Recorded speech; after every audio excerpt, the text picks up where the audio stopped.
हो गया था।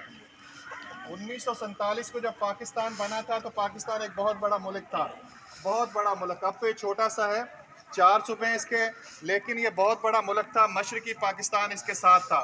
ये मगरबी जिसमें हम रहते हैं, ये मगरबी पाकिस्तान इसे कहा जाता है, और इससे जो दूसरा हिस्सा था उसे मशरकी पाकिस्तान कहा जाता है। मशरकी पाकिस्तान 16 दिसंबर 1971 को पाकिस्तान से अलहदा हो गया। अलहदगी की वजह, जो मेन वजह थी, वो गैरों की साजिश थी। इंडिया ने, हिंदुस्तान ने पाकिस्तान को 1947 में जब बना तो कबूल नहीं किया था।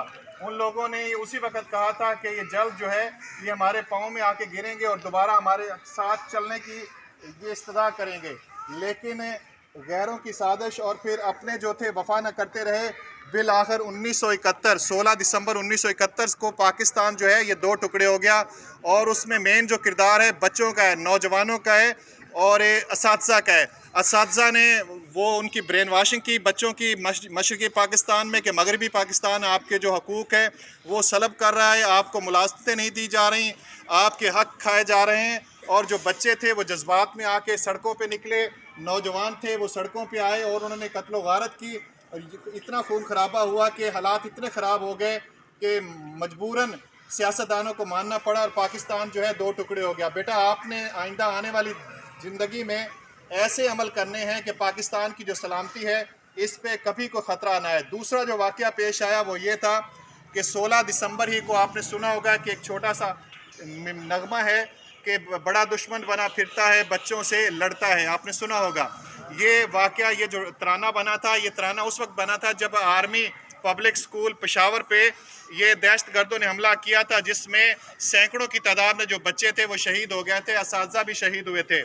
वो ज़ाहिर है अपने नहीं थे, गैर थे, इंडियन एजेंट थे। उन्होंने एक दहशतगर्दों का रूप धार के एक स्कूल पे हमला किया था, और जिसका अल्हम्दुलिल्लाह हमारी आर्मी ने भरपूर दिफा किया और बाद में उनका कला कमा किया, और उसके बाद वो वाक़या रूनुमा नहीं हुआ। दहशतगर्द जो है वो पीछे हट गए, पलट गए पहाड़ों की तरफ और अफ़गानिस्तान की तरफ पलट के चले गए। बहरहाल अभी भी वो इकट्ठे हो रहे हैं, और कभी कभार ऐसा होता है कि वो अपनी कार्रवाइयाँ करते हैं, लेकिन अल्हम्दुलिल्लाह बेटा जब तक आप सलामत हैं, आपके दिलों में और जज्बा मौजूद है इस वतन की मोहब्बत का, मुझे तवक्को है कि इंशाल्लाह आप तो इस यहाँ रहते हैं, लेकिन और ज़हर इतना बड़ा हमारा मुल्क है, 4 सूबे हैं, और आप जैसे पता नहीं कितने बच्चे, कितने नौजवान हैं जो पढ़ रहे हैं, तालीम हासिल कर रहे हैं। हमें उनसे तवक्को है कि इंशाल्लाह उनके जो दिल के अंदर वतन की मोहब्बत है कभी ख़त्म नहीं होगी, और हमारा जो वतन है इंशाल्लाह कायम और दायम रहेगा। तो बेटा, आपने ये दोनों वाक़यात याद रखने। एक 16 दिसंबर को पाकिस्तान जो है 2 टुकड़े हुआ था 1971 में, और ये पेशावर वाला वाक़या जो है ये भी 16 दिसंबर को पेश आया था। ये इन वाक़यात को अपने ज़हन में रखिएगा, और ये वही कौमें तरक्की की मनाज़िल तय करती हैं जो माजी में गुज़रे वाक़यात को याद रख के और फिर उनकी रोशनी में अपनी आने वाला जो मुस्तक़बिल है उनकी प्लानिंग करती हैं। तो बस यही बातें आपसे कहनी थी। बाकी ये कि बेटा, आप के पेपर हो रहे हैं, करीब आपको छुट्टियां होने वाली हैं, तो इसलिए आप ज़हनी तौर पे तैयार हो जाएं कि छुट्टियों में आपने क्या करना है। प्लानिंग, दूररस प्लानिंग करनी चाहिए। तो इंशाल्लाह मेरी दुआएं बेटा आपके साथ हैं। अल्लाह ताला आपको इस दुनिया में और आखिरत में दोनों जहान में कामयाबियों से नवाजे। अल्लाह हाफ़िज़।